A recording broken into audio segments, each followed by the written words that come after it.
Used as a toy, the sickening case of Dalton Rodney Lewis, the cold open. Hello, and welcome back to the Justice and Injustice channel. There are crimes that make the headlines, and then there are crimes that break your heart. Crimes that make you question the very nature of humanity. We often talk about the loss of innocence. It's a phrase we throw around. But what does it actually look like when innocence isn't just lost, it's stolen? Systematically, over a decade. In Lancaster County, Pennsylvania, a predator was hiding in plain sight. A man who looked at a 6-year-old child and saw nothing but an object. A prosecutor in this case didn't mince words. He didn't call the defendant a man. He didn't speak about mistakes. He said this individual used a little girl as a sex toy for nearly 10 years. His name is Dalton Rodney Lewis, and as of October 2024, he is finally where he belongs. But the story of how he got there, it is every parent's worst nightmare. Please like and subscribe if you're new to the channel. The setting and the silence. To understand the gravity of this, we have to go back. Not to the courtroom, but to the beginning. We are talking about a timeline that spans nearly a decade. Imagine being 6 years old. At 6, your biggest worry should be learning to tie your shoes. Or what cartoon is on TV. You trust the adults around you implicitly. You have no concept of malice. You have no concept of deviate sexual intercourse. But prosecutors say that is exactly when the nightmare began for one victim in Pennsylvania. Dalton Rodney Lewis. He's 22 years old now. But the crimes he has admitted to? They stretch back through the years, creating a secret history of abuse that occurred behind the closed doors of his home. For years, silence reigned. And that is the terrifying weapon of the predator. Silence. The ability to manipulate a child into believing that what is happening is normal, or that speaking out is impossible. It wasn't until January of 2024 that the silence finally broke. The victim, by then 15 years old, found the courage that most adults wouldn't possess. She went to the police. She told them that Dalton Lewis had forced her to perform sexual acts against her will. Not once, not twice, but for years. The arrest and the admission. When the allegations are this severe, investigators have to move fast. But they also have to be careful. They need evidence. They need corroboration. Usually, in cases like this, you see a suspect deny everything. They lawyer up. They gaslight the victim. They say she's making it up. But Dalton Lewis? According to the Lancaster County District Attorney's Office, when the police brought him in, he didn't hide it. Lewis was arrested after admitting to police that he sexually abused the girl. Let that sink in. He admitted it. This admission was the first domino to fall. It confirmed the 15-year-old story. It validated nearly a decade of trauma. But an admission to police is just the first step. The real battle, the battle for justice, happens in the courtroom. The charges. The list of charges leveled against Dalton Rodney Lewis was staggering. 1 count of rape. 6 counts of involuntary deviate sexual intercourse. And various other charges related to the abuse. In the legal world, involuntary deviate sexual intercourse is a technical term. It sounds clinical, but in reality, it describes a violation of the most horrific kind.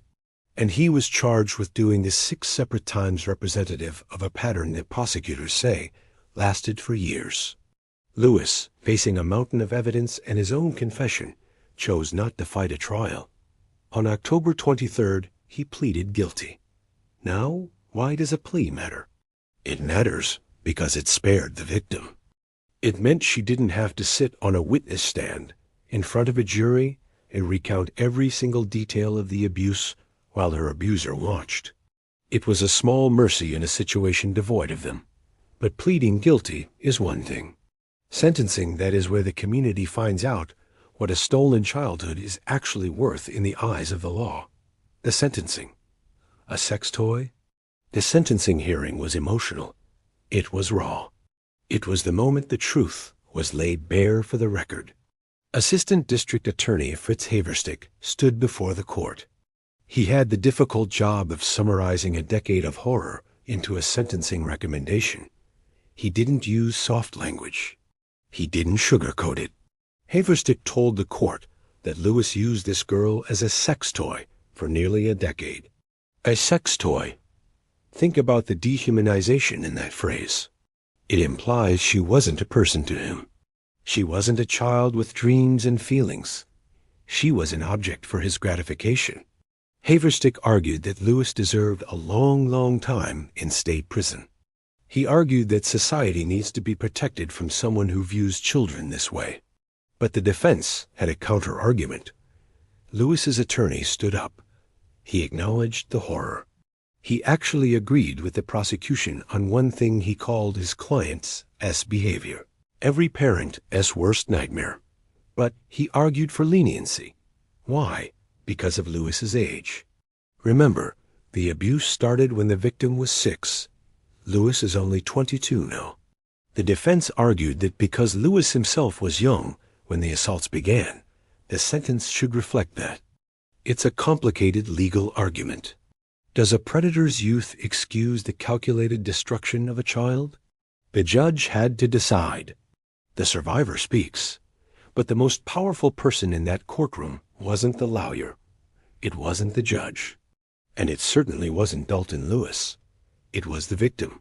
She stood up. The girl who had been silenced since she was 6 years old finally had the floor. She spoke about the weight she carries. She told the court that she struggles to move through life, that the traumatic memories of Lewis assaulting her are always there, lurking in the background. She said, "I don't know what I did to deserve having him do that. That is the tragedy of abuse. The victim internalizes the guilt. What did I do? Why me?" The answer, of course, is that she did nothing. She was an innocent child.